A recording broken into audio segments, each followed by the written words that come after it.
Bom dia, Modelo, tudo bem? Bom dia. Queria dividir a pergunta assim, em duas, né? Porque acho que é o momento do clube também, da SAF, e até a gente teve a presença do presidente, o Glenn Stenger, na semana passada na rádio, antes da votação aqui dos sócios. Ele falou que algo que a SAF traz é a possibilidade de continuidade, né? De um trabalho que o clube politicamente sempre foi muito dividido. Então, a cada 3 anos você mudava de ideia, mudava de estrutura.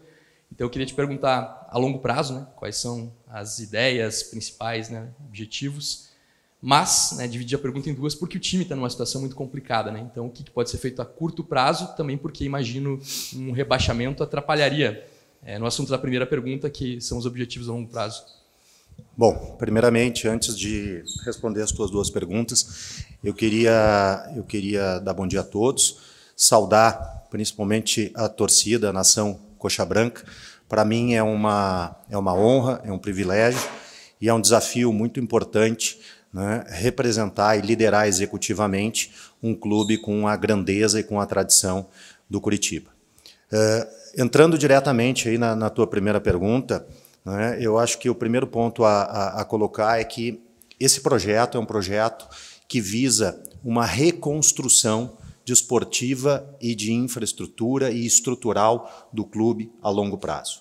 É uma segunda etapa desse projeto de reconstrução. A primeira etapa desse projeto foi conduzida pela atual direção do clube, né, que criou todos os alicerces para que as suas dívidas fossem reorganizadas, que viesse o processo de pioneirismo na recuperação judicial de um clube brasileiro de série A. Né? Então, toda essa organização administrativa, organização financeira das dívidas, a recuperação judicial em si, criou os alicerces para que nós pudéssemos chegar nesse momento e iniciar uma nova etapa desse processo. É uma verdadeira reconstrução, uma verdadeira revolução, né, de todas as áreas do clube, né, nas áreas administrativa, na área de infraestrutura e principalmente na área do futebol. Né? E os resultados eles vão acontecer progressivamente, à medida que a gente consiga implementar uma nova metodologia, uma nova política de futebol e que nós possamos, então, a partir disso, começar a obter os resultados que a gente espera que possa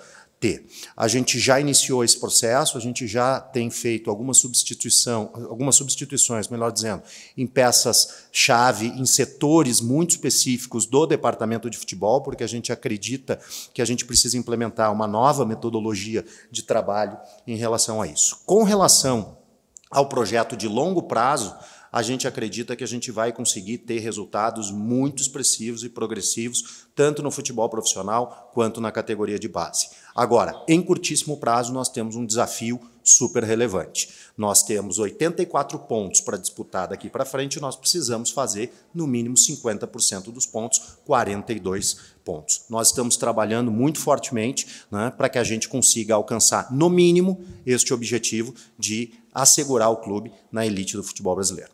Pode falar algo que já está sendo feito, que você pode fazer? Não, nós já fizemos. Posso falar sim. A gente já fez todos os diagnósticos, né? E aqui é importante dizer que nós temos um grupo de atletas atualmente no Curitiba muito comprometido, ciente das dificuldades que a gente está enfrentando, né? E muito indignado para que a gente possa superar esse momento de dificuldade da maior série histórica negativa do clube. Então, assim, primeiro, a gente tem a confiança, né, que os atletas que aqui estão, né, estão entregando e vão entregar progressivamente cada vez mais o seu melhor e que a gente vai conseguir, né, ter uma evolução desportiva muito relevante. Mas a gente também tem a consciência de que a gente tem carências e que nós precisamos reforçar o nosso elenco. Nós já fizemos, junto com a comissão técnica, um diagnóstico muito claro dessas carências e das posições que nós precisamos reforçar e, através da nossa equipe de futebol, o nosso head de futebol, que é o Arthur Moraes, ele já está trabalhando com a equipe no sentido de buscar, né, reforçar o elenco para que a gente possa, a partir do dia 3 de julho desse ano, assim que abrir a janela, já ter, né, um número de atletas contratado para que reforce o time e a equipe titular do Curitiba nas 25 rodadas que faltarão dali até o final do campeonato. Bom dia, Carlos Albuquerque. Jonathan Mendes, Rádio Banda B. Até para o torcedor que está acompanhando nesse momento ao vivo, eu queria que você falasse um pouco da sua trajetória, sua experiência dentro do futebol até aqui. Perfeito. Eu tenho uma trajetória de praticamente 10 anos no futebol, em diferentes funções. Eu, num primeiro momento, nos meus primeiros 3 anos e meio de vinculação com o futebol, eu fui secretário-geral do Conselho Deliberativo do Grêmio Futebol Porto-Alegrense e também secretário-geral do clube, assessorando o presidente e o Conselho de Administração. E em 2017 eu recebi o convite para, então, atuar como CEO do Grêmio Futebol Porto-Alegrense. E nesse período, fiquei lá de 2017 até 2022, à frente do clube executivamente falando, e nesse período tive a oportunidade de viver tudo aquilo que um clube pode viver na sua história e na sua existência, né? Nós iniciamos e desenvolvemos um árduo e amplo processo de reorganização administrativa, financeira, crescimento mercadológico, desenvolvimento de programa de sócios, né? Tivemos um crescimento bastante importante em todos esses setores, em governança, em transparência. Desportivamente, tivemos, ao longo deste período, desses 6 anos, quase 6 anos que eu estive à frente da gestão executiva do clube, 10 diferentes títulos, né? Fomos campeões da Libertadores, da Recopa Sul-Americana, fomos vice-campeões mundiais, vice-campeões de Copa do Brasil, tivemos 5 campeonatos gaúchos, mas também fiz parte, né, do processo de descenso do clube em 2021, né, e o trabalho todo de retorno do clube para a Série A em 2022. E posso te dizer que o maior processo de aprendizado, né, como profissional foi no período de dificuldade entre os anos de 21 a 23. Né? Muitas vezes o nosso sucesso ele nos entorpece e não nos deixa crescer, enquanto o insucesso ele é absolutamente enriquecedor para o desenvolvimento profissional que nós temos. Bom dia, Carlos. Historicamente, dentro do Coritiba, a questão política, agora falando, né, época eleitoral, o presidente que está disputando o cargo máximo dentro do clube, ele promete uma transparência para o torcedor, ele promete, na fase boa e na fase ruim, trazer uma certa informação para o torcedor, aquilo que o torcedor quer ouvir, né? E após vencer as eleições, a gente já viu o presidente assistindo o jogo no meio de torcida organizada fora de casa, e nos primeiros resultados ruins, cria-se um abismo entre torcida e clube. Como trabalhar isso, sendo uma SAF hoje, tendo uma responsabilidade maior ainda, com o torcedor? E o que dá para se comprometer com o torcedor com essa transparência hoje dentro do clube? Perfeito, muito boa a tua pergunta, até porque esse processo de transição para a SAF, né, que ainda não está concluído, a gente precisa deixar muito claro também que nós ainda dependemos, né, de trâmites junto ao juízo da recuperação judicial e precisamos respeitar esses trâmites, né, e a condução desse processo como um todo, mas nesse período de transição que nós estamos vivendo, nós já procuramos implementar algumas alterações internas, inclusive de conduta, no que se refere à comunicação com o torcedor. Então nós já fizemos algumas modificações que eu acredito que vêm sendo percebidas, né, de ação do clube para se comunicar melhor com o torcedor. E a SAF chegando, e a Tricorp chegando, na verdade nós estamos nos incluindo dentro de um projeto do Coritiba que tem na sua maior fortaleza os seus 1,5 milhão de torcedores. Então o clube é dos seus torcedores, nós estamos chegando aqui com a missão de liderar esse clube e nós precisamos trazer cada vez mais o sentido de pertencimento desse torcedor para com o clube. Então a gente planeja e já está executando, mesmo nesse período de transição, modificações que a gente considera importantes para aproximar cada vez mais o torcedor do clube e que o torcedor tenha esse sentimento de pertencimento e que esteja cada vez mais próximo do clube e do time. Bom dia, Amadeu. Você citou as mudanças pontuais que estão sendo feitas no departamento de futebol, preparação física, nutrição. E hoje o clube tem uma estrutura que tem 3 gerências abaixo do executivo do futebol, que é o caso do Arthur Moraes. A SAF pretende alterar essa estrutura? Vai permanecer assim? Só vai buscar outros profissionais? Como que a SAF pretende trabalhar o departamento de futebol? Perfeito. A gente estruturalmente, a gente vem fazendo algumas modificações em peças-chave, como eu já citei, Idealmente falando, nós vamos ter a figura do Arthur como o head de futebol, responsável por toda a estratégia de futebol do clube, desde as categorias inferiores até o futebol profissional, criando uma identidade, uma filosofia, uma política de futebol. E vinculados ao Arthur, nós teremos 4 grandes áreas de atuação. Uma gerência de futebol profissional, né, vinculada às atividades da gestão do Departamento de Futebol Profissional, uma gerência para as nossas categorias de base e formação, né, uma gerência de scouting e uma gerência de saúde e performance que vai englobar as áreas de medicina, nutrição, fisiologia e fisioterapia. Carlos, boa tarde. Flávio Darim, da RPC, do GE. Globo. O Antônio Carlos Zago está aqui há 45 dias. Acredito que essa parte seja até mais do guarda-chuva do Arthur Moraes, mas que a gente tem percebido até pelo comunicado do clube ontem que vocês estão trabalhando de forma muito alinhada e estão conversando bastante. Que avaliação vocês fazem do trabalho dele até aqui? Se vocês participaram já da escolha do nome e se ele tem esse respaldo de vocês para trabalhar. A gente viu que nas outras gestões que estão sendo feitas por profissionais, como outras SAFs aí pelo Brasil, tiveram muitos ruídos de torcida. Vou dar o exemplo aqui do Luiz Castro no Botafogo após o Campeonato Carioca, e a SAF bancou o Luiz Castro e hoje o Botafogo é líder do Campeonato Brasileiro. Que tipo de planejamento vocês têm, se vocês estão convictos com o Zago nesse momento? Muito boa a tua pergunta, né? E também a tua colocação sobre a conjuntura do futebol brasileiro, né? A conjuntura do futebol brasileiro e a gente sabe que futebol é assim, a gente convive com isso já há bastante tempo, que os resultados de campo eles são fundamentais no curto prazo para a tranquilidade do trabalho e para a garantia do comando técnico, né, que sempre é a primeira grande vítima, né, dos processos quando os resultados não acontecem.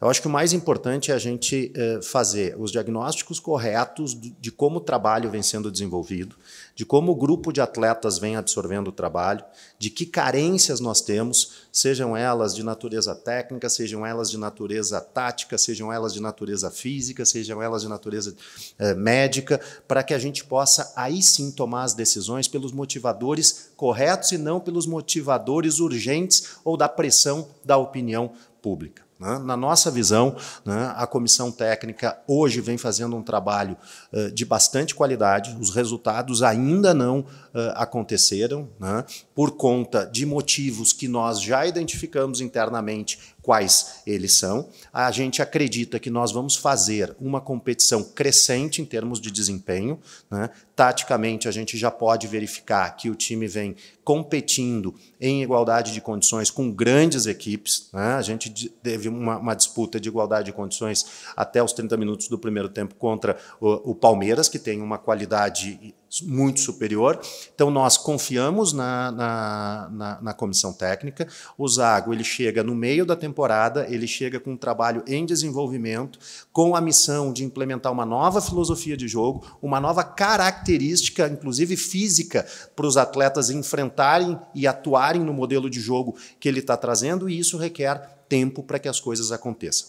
Então, neste momento, a gente entende que o trabalho vem sendo bem feito e, mais do que isso, os atletas estão absolutamente alinhados com a visão do treinador e o treinador confiante de que os atletas estão produzindo um resultado crescente e com os reforços que nós vamos trazer. E isso é importante dizer, com esses reforços que virão para agregar algumas questões importantes. Os reforços que nós vamos trazer vão ter necessariamente que elevar a qualidade técnica do nosso time titular, vão ter que ter um fortalecimento físico da nossa equipe, a gente precisa ter um fortalecimento físico da nossa equipe de intensidade e, acima de tudo, serão atletas que virão com um contexto de liderança nas suas trajetórias profissionais. São contratações muito pontuais que vão servir para esse segundo período da competição, ou 2/3 finais da competição, alinhados com o treinador e com aqueles atletas que aqui estão, que nós vamos fazer um bom trabalho e vamos fazer, sim, um campeonato de recuperação daqui para frente.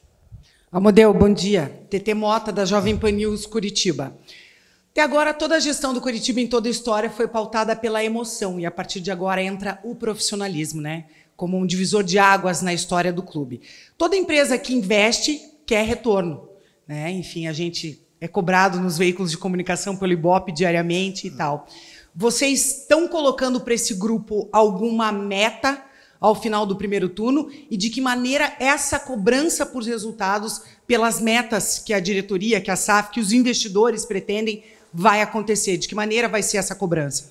Perfeito. Eu acho que assim, a gente, quando fala de trazer o profissionalismo, a gente não significa dizer que a gente vai excluir a paixão e a emoção. Eu acho que a gente tem que ter um equilíbrio importante entre uma parcela significativa, né, de racionalidade, de visão, né, sustentável de longo prazo, mas manter a paixão viva, porque é isso que move também o futebol. Nós temos, sim, todas as metas de longo prazo já estabelecidas, as metas desta competição estabelecidas e as micrometas também estabelecidas, que são ciclos de jogos, ou seja, metas que precisam ser alcançadas. Nós temos a consciência de que todos os resultados financeiros, de crescimento do clube e assim por diante, que são vistos como estratégicos a longo prazo para a Tricorp e para o investidor, eles somente vão ser obtidos a partir dos resultados desportivos dentro de campo. Então é fundamental para a gente ter os resultados desportivos dentro de campo, então a gente está estipulando as nossas metas vinculadas ao crescimento, a reestruturação e reconstrução desportiva do clube em todos os seus diferentes níveis.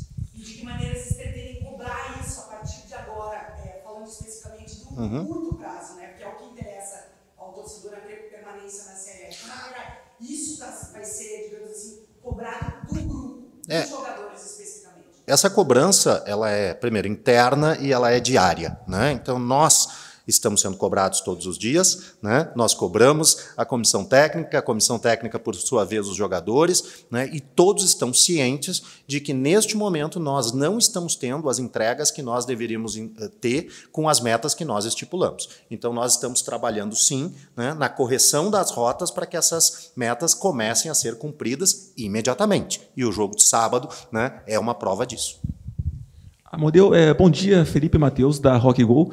Queria saber como é que vem sendo esse processo de transição ainda, né, da diretoria ainda atual, mas que já não vai ter mais a participação no futebol, agora com a chegada da SAF, você na função de CEO, Arthur Moraes na função, né, de executivo de futebol, como foi essa troca de informações iniciais até para começar nesse novo trabalho?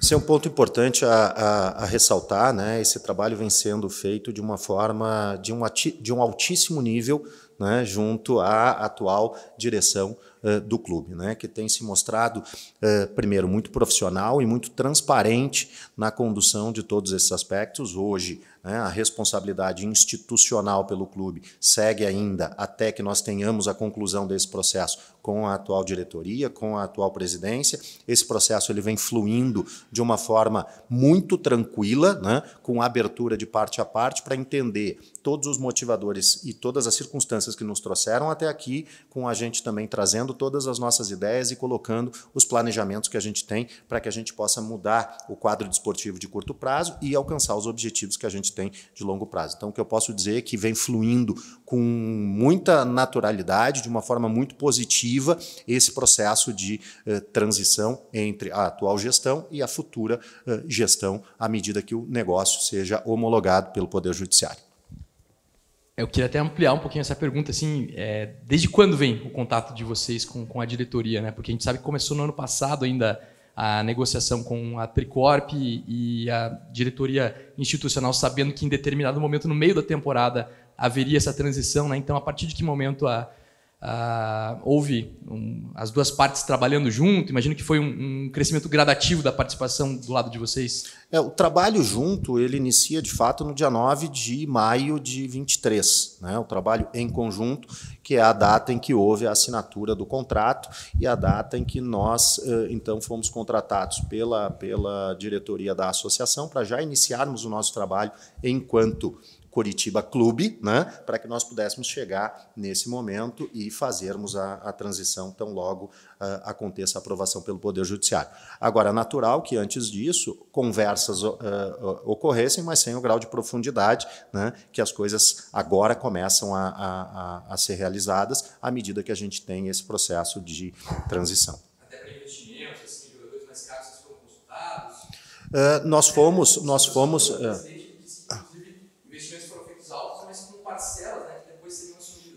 Sim, o fluxo de caixa de um clube, né, ele é corrente, então vários atletas que foram trazidos no início dessa temporada, os pagamentos eles vão acontecer ao longo dos meses, inclusive depois de que a transação seja homologada pelo Poder Judiciário. Nós fomos informados sobre as contratações, né, mas a prerrogativa de contratação e a legitimidade dessas contratações era da associação, né, da diretoria atual e dos profissionais que aqui estavam liderando esse processo. Agora não, daqui para frente, né, todo esse processo está sendo feito a 4 mãos e à medida que a gente se aproxima, né, da conclusão da transação e da aprovação do Poder Judiciário, aí cada vez mais, né, com o viés de deliberação por parte da SAF e dos investidores. Amadeu, até me corrija se eu estiver errado, creio que você está há cerca de um mês aqui no Curitiba. Qual a avaliação que você faz nesse momento desse atual elenco? Você falou a respeito dos reforços pontuais. Se já tem negociação com esses reforços pensando na próxima janela? Perfeito. Para ser exato, nós começamos a nossa atividade aqui cotidiana no clube no dia 9 de maio, então aí estamos cumprindo ainda um mês, não chegamos a cumprir um mês. Né? Nós avaliamos esse grupo, primeiro, um grupo muito comprometido, esse grupo está, né? É um grupo que é muito trabalhador e a gente tem visto uma evolução importante desse grupo que, repito, né, para o nosso torcedor, está muito incomodado com esse momento, né, e com essa ausência dos resultados. Mas a gente vê uma evolução muito significativa no trabalho da comissão técnica. Mas é claro que temos uma competição, o Campeonato Brasileiro da Série A, mais difícil dos últimos 20 anos. Com a régua lá em cima em termos de competitividade, é fundamental que a gente qualifique de forma consistente o nosso elenco. Então a gente avalia que nós temos bons atletas no nosso elenco, atletas muito comprometidos, né, mas que precisamos sim elevar ainda mais a qualidade e a competitividade do nosso elenco para que a gente possa alcançar os resultados que a gente precisa alcançar. Já existem, sim, tratativas. O Curitiba, como um clube grande que tem que estar sempre atento ao mercado, e a gente está muito atento ao mercado. O nosso pessoal de scouting, o Arthur na liderança do departamento de futebol, em conjunto, inclusive comigo, a gente vem trabalhando, né, muito dedicadamente no sentido de poder, o quanto antes, né, ter os reforços desembarcando aqui em Curitiba para poder nos ajudar a partir do primeiro jogo subsequente à abertura da janela. A gente tem clara consciência das dificuldades que a gente está enfrentando na competição, do atraso que nós estamos na pontuação e da necessidade que a gente tem de reforçar o elenco para que a gente possa, a partir do primeiro jogo, depois do dia 3 de julho, já ter, né, uma qualificação e competitividade maior do nosso time para que a gente possa, então, arrancar no processo de recuperação, né, e alcançar os nossos objetivos mínimos de manutenção na elite da Série A, do futebol brasileiro, melhor dizendo. Claro, como você falou agora, a principal meta desse ano é a permanência na Série A, né? Do Curitiba na Série A. Mas agora vamos pegar um pouquinho mais a longo prazo, médio e longo prazo. Né? O último título nacional do Curitiba foi em 85. A última participação na Libertadores foi em 2004. Nesse meio tempo chegou em 2 finais de Copa do Brasil, também sendo vice-campeão. O que o torcedor pode esperar, né, a médio e longo prazo, já que o curto prazo todo mundo sabe que é a permanência na Série A? Vamos falar, então, da estrutura do nosso projeto, né, a longo prazo. Primeiro, esse é um projeto de longo prazo. Como eu disse, ele é um projeto de reconstrução, né, desportiva do clube, né, para que ele possa retomar, né, o seu papel de protagonismo que já teve lá atrás e que há bastante tempo ele não acontece. Nós temos 4 pilares fundamentais no nosso projeto, né? São 6 pilares que eu acabo enxugando eles aqui em 4 para ficar de uma forma mais clara. Primeiro é o protagonismo desportivo de futebol profissional. Hoje o Curitiba é o 23º clube no ranking da CBF e nós pretendemos, primeiro, desenvolver uma política de futebol e uma metodologia de futebol, né, para que nos próximos 5 anos nós possamos elevar o clube ao top 10 do futebol brasileiro e que nós possamos consolidar o Curitiba como um dos principais 10 clubes do futebol brasileiro do ponto de vista desportivo. Para isso, a gente precisa ter um segundo pilar importante, que é um processo muito forte de categoria de base. A gente precisa ter uma excelência na captação de atletas, na formação de atletas, na promoção de atletas para o nosso futebol profissional. Então, a gente vai olhar para a categoria de base de uma forma muito importante e a gente quer, de novo, ao longo de 5 anos, chegar lá como um dos 5 clubes que melhor capta, forma e promove atletas no futebol brasileiro. É desafiador essa meta? Muito. É factível de ser realizada? Sim, com muita dedicação e foco nesse trabalho. E para isso, a gente já deve iniciar no próximo ano todo um projeto de infraestrutura que a gente considera fundamental para esse projeto, que é o novo CT, que vai unificar a categoria de base e o futebol profissional, trazendo todos os equipamentos de vanguarda em termos de medicina, fisiologia, fisioterapia e de infraestrutura propriamente dito desse nosso CT. Terceiro pilar importante, pilar de gestão e de governança, né? Nós queremos ser um clube transparente, como você disse na pergunta anterior, nós queremos nos comunicar com os nossos torcedores de forma permanente e transparente, queremos nos comunicar com o mercado de forma transparente e permanente, e queremos ter um processo de governança, gestão, compliance, né, muito sólido, porque a gente entende que tem causa e efeito, sim,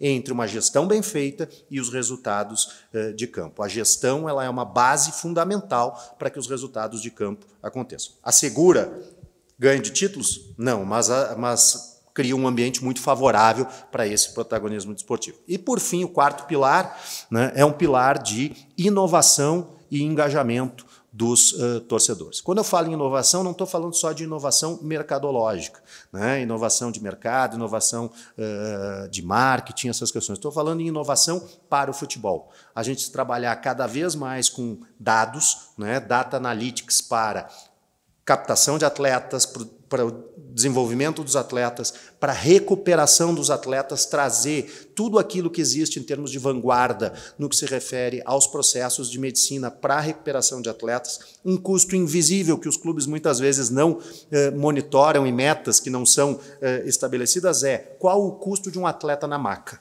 Quanto custa um atleta 30, 40, 50, 60 dias numa maca sem poder, né, tá performando e trabalhando. Então, assim, o projeto de longo prazo ele é muito desafiador. A gente vai criar todos os pilares, né, e os alicerces para que esse projeto possa se desenvolver, e o nosso objetivo é, de forma crescente e contínua, fazer com que o Curitiba, a médio e longo prazo, volte a ser e seja um grande protagonista no futebol brasileiro. Amadeu, você falou a respeito do trabalho da comissão técnica, do grupo de jogadores. Qual que é a avaliação, o diagnóstico que a SAF tem para o momento que o Coritiba chegou esportivo no Campeonato Brasileiro? E também queria que você falasse um pouco dos jogadores que foram afastados, qual foi o entendimento ali, tanto da diretoria quanto da SAF, para tomar essa medida, e se é esse o grupo do Coritiba, pelo menos até o fim da janela, ou pode ter outras medidas. Vamos lá. Primeiro, o momento, a gente tem que ser muito transparente com o torcedor. Estou falando aqui de transparência, a gente tem que ser muito transparente com o torcedor. O momento ele é muito ruim, né? Ele é de um atraso importante na pontuação, né? É de uma ausência de resultados, né, que nós projetamos importante, e a gente entende que esse momento é totalmente inadequado pela história, inclusive, do clube, né? É a maior sequência de resultados negativos da história do clube. Então, essa é a nossa avaliação, a gente precisa ter a consciência disso. Nós estamos trabalhando dioturnamente para mudar esse cenário, né? Os jogadores que eu já falei aqui por 2 ou 3 vezes sobre eles, que estão muito comprometidos, estão focados em sair dessa situação, é importante que o torcedor tenha essa compreensão, né? Porque muitas vezes o torcedor ele não está lá no dia a dia, né, do centro de treinamentos, então não consegue acompanhar o trabalho, mas eles estão muito focados e comprometidos em mudar essa situação. Esse é o grupo que vai até a 13ª rodada, com toda certeza, porque a janela abre a partir da 13ª rodada, então, antes dos reforços chegarem, este é o grupo. Na verdade, eu não gosto de usar a expressão afastamento, né? Os atletas eles passaram a trabalhar em horários específicos, porque são atletas que a gente, pelo perfil de equipe que nós queremos definir no próximo semestre, né, a gente entendeu que aqueles atletas eles não se encaixam no perfil de jogo que nós queremos ter para o segundo semestre. E por conta disso e de termos uma janela de transferência logo ali na frente, nós decidimos então que eles pudessem trabalhar em turnos específicos para que também pudessem começar a pensar no redirecionamento das suas carreiras e que pudessem então ter um direcionamento para outros clubes para que possam jogar, né? O papel de um atleta estar jogando, então para que eles pudessem então abrir as suas diferentes negociações com outros clubes que possam então absorvê-los dentro dos seus projetos desportivos para a segunda etapa. Então, quando a gente coloca esses atletas para treinar em separado, a gente primeiro está tendo um diálogo com eles no sentido de dizer que nós, naquele momento, pelo perfil do time que nós queremos no segundo semestre e pelo perfil deles, a gente entende que eles não vão ter um encaixe e também dando a oportunidade deles poderem seguir a sua carreira profissional a partir disso. Seria muito desonesto da nossa parte com esses atletas se nós não utilizássemos eles agora e deixássemos para fazer esse movimento depois do fechamento da janela. Eles não teriam a oportunidade de ir para um outro clube, teriam eventualmente cumprido 7 jogos no campeonato e não poderiam se transferir para um outro clube. Então isso também vai ao encontro de um respeito com esses profissionais, no sentido de que eles possam seguir as suas carreiras e as suas trajetórias em outros clubes.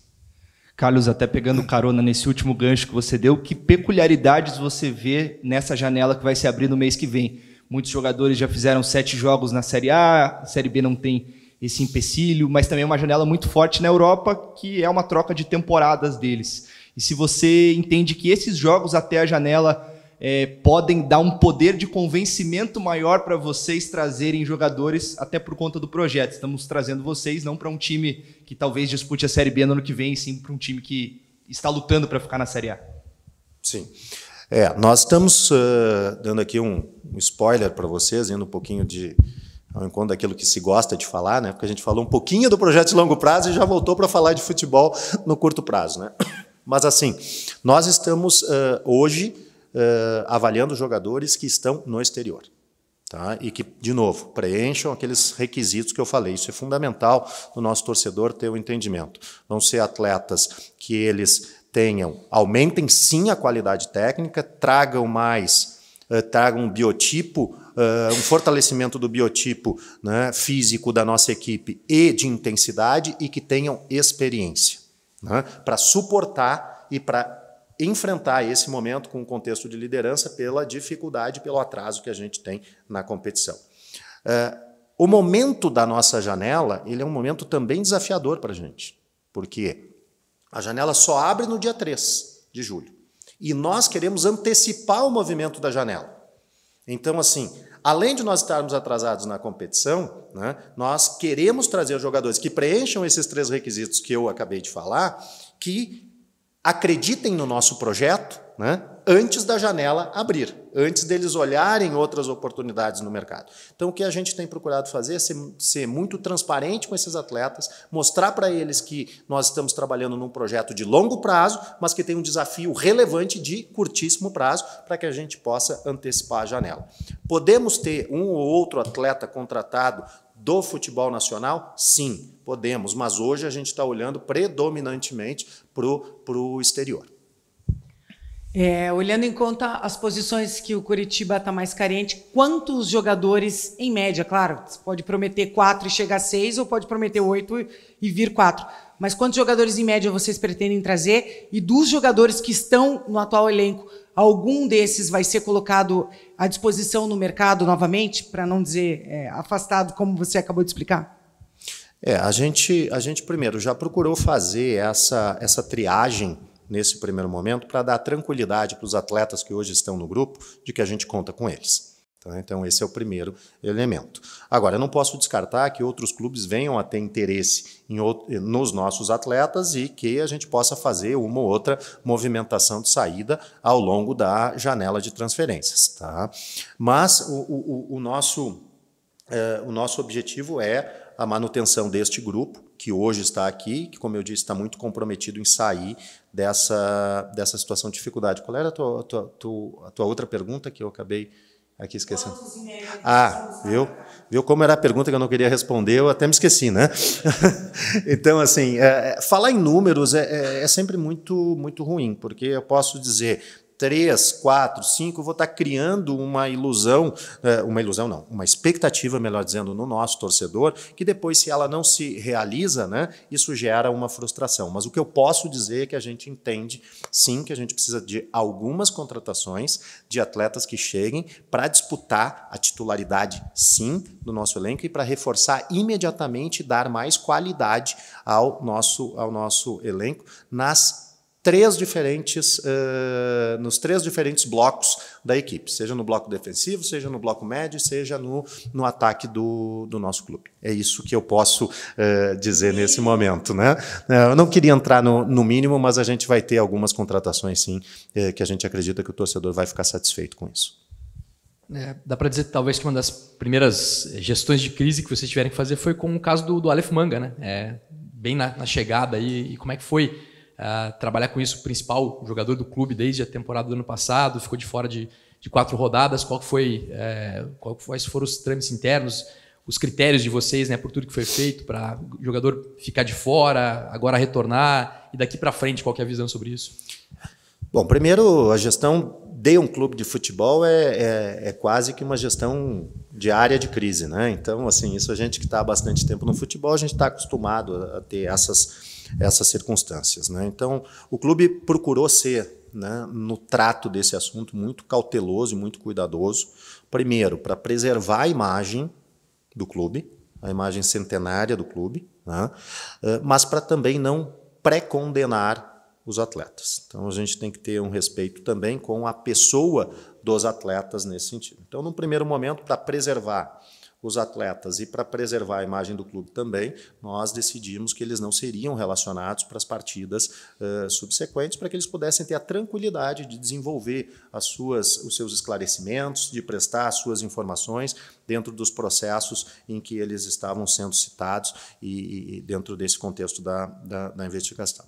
Depois disso, à medida que nós verificamos que não tínhamos e não temos até este momento o conhecimento concreto, né, de nenhuma prova robusta que diga que houve algum atentado contra os resultados das partidas esportivas, nós imediatamente, para, de novo, não pré-condenar os atletas, né, nós então retomamos, né, o Manga retomou as atividades normais dele junto ao clube, e o Jesus, como já tinha um processo de conclusão do seu contrato de empréstimo, né, e havia uma certa dificuldade negocial e as condições eram também bastante pesadas para uma eventual permanência dele, ele optou por bem pedir, então, para que ele se afastasse de forma definitiva e que nós antecipássemos o encerramento do contrato dele, o que ainda depende de alguns trâmites com o clube mexicano do qual ele foi emprestado para a gente. Então, essa, vamos dizer assim, foi a forma como a gente entendeu que deveria tratar esse assunto para preservar a imagem do clube, né, acima de tudo, e não pré-condenar absolutamente ninguém. Agora, isso é dinâmico. Se a gente tiver situações que a gente entenda que possam ser prejudiciais à imagem do clube, naturalmente nós vamos preservar a imagem da instituição, né, e vamos ter o diálogo permanente aí com o atleta, com seus representantes, para tratar disso. Amadeu, uma das principais receitas, né, do clube é essa receita do sócio torcedor, que no ano passado teve até um aumento bastante expressivo aqui no Coritiba. E teve alguma conversa entre vocês, agora da nova administração, sobre alguma mudança, alguma ideia nova para o plano de sócio, ou inicialmente vai permanecer do jeito que está? Certamente nós vamos trabalhar no aprimoramento, né, dos planos de sócio do clube, né? E é assim, algo que nos chama muito a atenção e algo muito positivo é o grau de engajamento do torcedor coxa branca, né? São 40 mil sócios, né? Mesmo com toda a dificuldade desportiva que o clube vem passando, a gente tem uma média de 22, 25 mil sócios por jogo no Couto Pereira. Então a gente entende que o programa de sócios hoje ele é um sucesso, eu posso dizer assim, quando a gente compara, né, o momento desportivo com o engajamento desse torcedor. O torcedor ele é fundamental para a gente vai sim se debruçar ao longo desse segundo semestre em todas as medidas que a gente possa fazer de aprimorar o programa de sócio-torcedor, atendendo às demandas, né, que os torcedores também tenham, né, de especificação de planos, né, de planos que vão ao encontro da capacidade do torcedor em se associar e estar junto com o clube. Nesse sentido, eu vou aproveitar o teu gancho para dizer o seguinte: o Couto Pereira sempre fez e continuará fazendo a diferença para o Curitiba nas competições. Com o desafio que a gente tem de curtíssimo prazo nesse ano, né, eu faço aqui um apelo ao nosso torcedor que continue, né, sendo muito fiel ao clube e que a gente possa, em todas as partidas do Campeonato Brasileiro que nós temos daqui para frente, transformar o Couto Pereira num verdadeiro green hell para os nossos oponentes, para os nossos adversários. E que também o nosso torcedor possa confiar no trabalho que nós estamos começando a desenvolver nesse momento, que os resultados eles irão acontecer. Não acontece um resultado tão relevante num curtíssimo espaço de tempo, e a gente compreende que o torcedor vem com uma carga emocional de bastante tempo de sofrimento, mas a gente pede uma confiança do torcedor de que os diagnósticos que nós estamos fazendo, as mudanças que nós estamos fazendo, as contratações que nós faremos, o trabalho que a comissão técnica e que os jogadores estão fazendo no dia a dia, ele é muito bem feito, e isto tudo vai produzir resultado. E que a gente possa ir juntos, torcida, clube, direção, atletas e comissão técnica, até a 38ª rodada do campeonato.